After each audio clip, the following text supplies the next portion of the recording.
I'm Lieutenant Commander Denver. I grew up in Northern California. I played 3 years of high school lacrosse in that area, and then I went on to play at Syracuse University.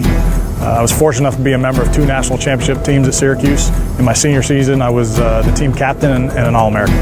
When I think of how lacrosse translates to what we do in the SEALs, I think of lacrosse as a warrior sport. So you take individual warrior skill sets and apply it to a team concept, and then you go compete on the field. What we do in the SEAL Brotherhood is select and train individuals and individual warrior skill sets. We translate that to a team concept, and then that tactical unit goes on to hunt our nation's enemies. So I think it translates very directly. My name is Christian Olsen. I played lacrosse for about 8 years. The best part about being a SEAL is the job description. I mean, I love jumping out of planes, I love shooting guns, I love doing everything that is involved with our job. I started playing lacrosse when I moved to my new town, Freeport. All my friends played. If your personal skills weren't up to par, you were the weakest link, and you're going to coach a team maybe a win. It's kind of the same way with the teams. You have to be the best at everything.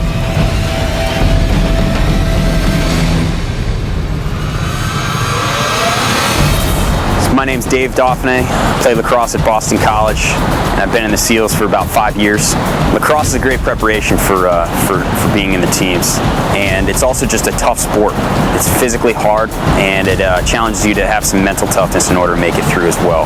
To somebody coming into the teams who's played lacrosse, I would say that a lot of the ways that you're challenged as a lacrosse player and on a lacrosse team have exact parallels here in the teams, both in training and then beyond in SEAL teams and in platoon life. Again, you talk about that individual performance and then also putting that together for a team performance. There's really no better way to describe how a SEAL platoon operates.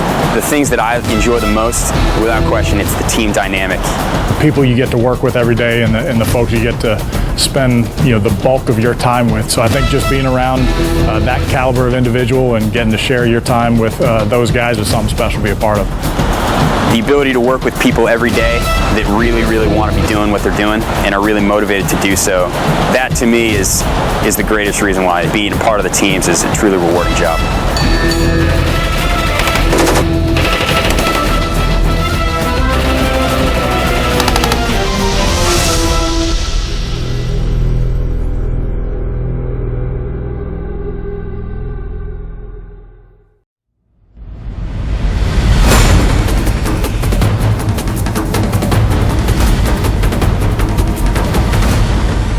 I wrestled at John F. Kennedy High School in Island, New Jersey, and then also for Middlesex County College in Edison, New Jersey.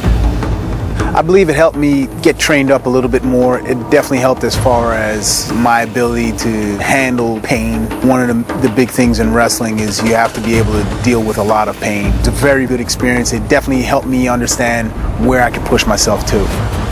Right now, I just finished doing 3 platoons over at SEAL Team 5, and now I work at Advanced Training Command, and I teach combatives. Anything, you come into a house and you have to put hands onto somebody.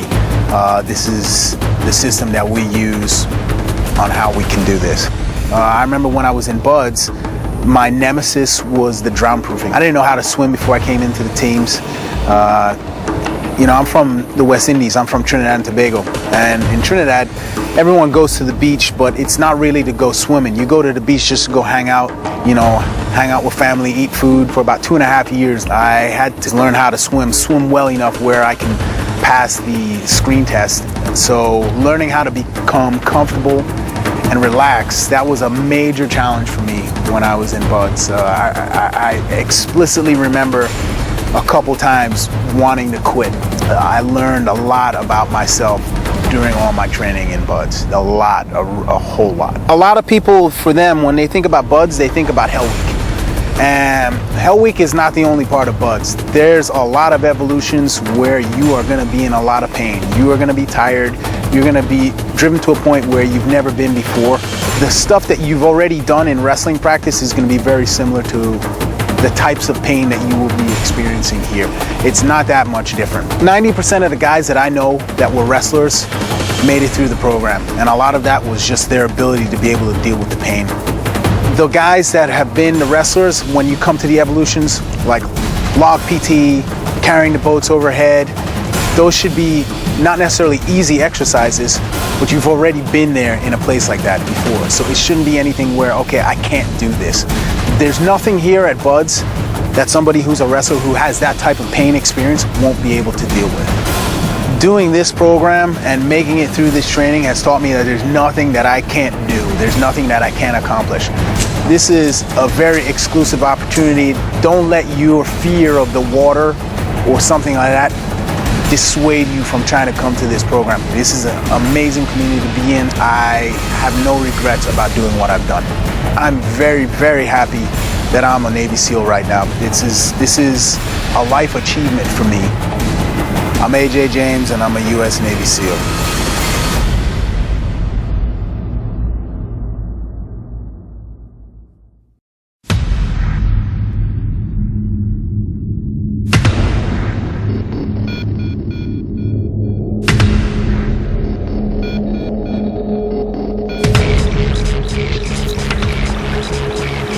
I'm Nathan Hatfield from Imperial Beach, California, and I'm a U.S. Navy SEAL. I used to play water polo in high school, played for 4 years at Mar Vista High School. When I played water polo, I was a forward. I also played defensive pole, and I always thought that was funny because I was always the shortest guy on the team. I was just real scrappy. Yeah, water polo definitely prepared me to be comfortable in the water. Some things are harder for other students, but because of water polo, I was able to do well at the tread and the underwater knot tying and stuff like that. It wasn't as hard. And getting beat up during water polo practice and during games has really made it easy to do certain things in the water. Ocean swims, ocean passage, rock portage, anything in the water that seems uncomfortable at the time is pretty easy because I had the water polo background. And plus the teamwork is exactly the same, even more so in the SEAL teams because you trust that guy with your life. Right now I'm a SEAL instructor at SQT. I teach land warfare. SQT is the advanced training portion of the Buds pipeline. What I like best about land warfare is that we get to shoot a lot of guns and actually do the tactics that we're using. Other phases are just training phases. We do a lot of shooting, a lot of moving, a lot of communication, a lot of teamwork. It's everyone needs to be heads up, know what's going on so they shoot each other in the back and they can successfully move on the enemy. Land warfare pretty much is when you go to a target in country, you usually get there by patrol, some type of patrol. Land warfare teaches what to do in extreme circumstance if you get contacted or you need to maneuver on an enemy to successfully engage a target.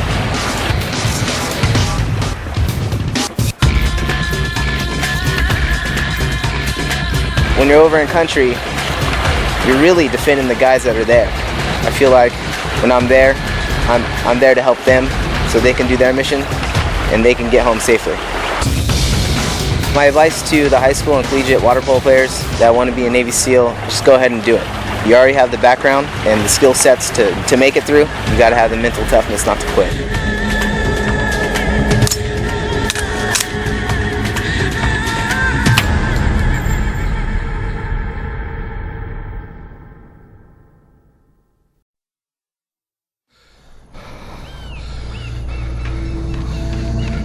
I started doing this triathlons and endurance sports, ultra runs, just to test my soul, to see what I'm about, to see in a 150-mile race at mile 75 when I feel really bad. That's when you know. That's the only time you can find out what the human body is all about, what you're made of, to find out limits to myself, limits to the human soul. And every day I'm trying to see if I have limits.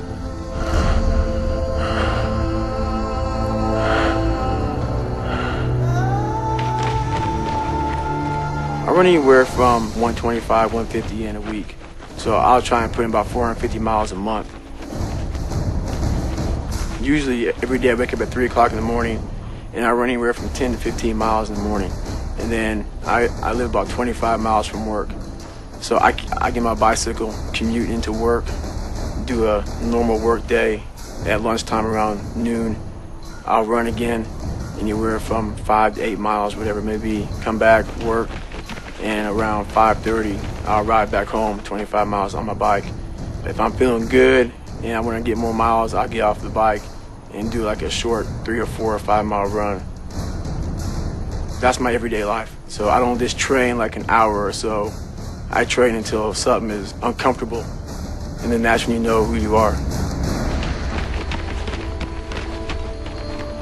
The only easy day was yesterday. It just never ends.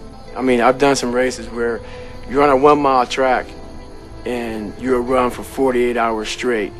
So imagine running 48 hours and running 1 mile track. And it's not like you're sleeping, you're running for 48 hours to see how many miles you can get. I want to talk about mind torture. My life doesn't have a finish line. So when I cross the finish line of the Ironman, it doesn't matter because I know that, 2 or 3 weeks from now I'll be doing something else to put my body through more pain. I believe, everything I try to do is kind of defined by excellence, but I don't think I ever reach excellence myself because I have my standards of my life are really high. So I don't think I ever reach it, but I try to every day.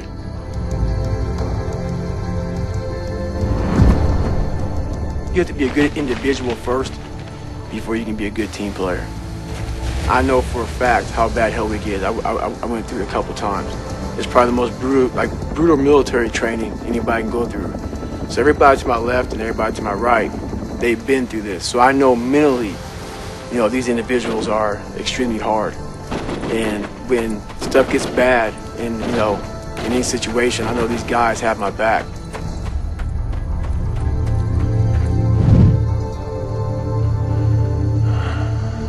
I've done a lot of things I thought were impossible. Nothing's impossible anymore. David Goggins, the United States Navy.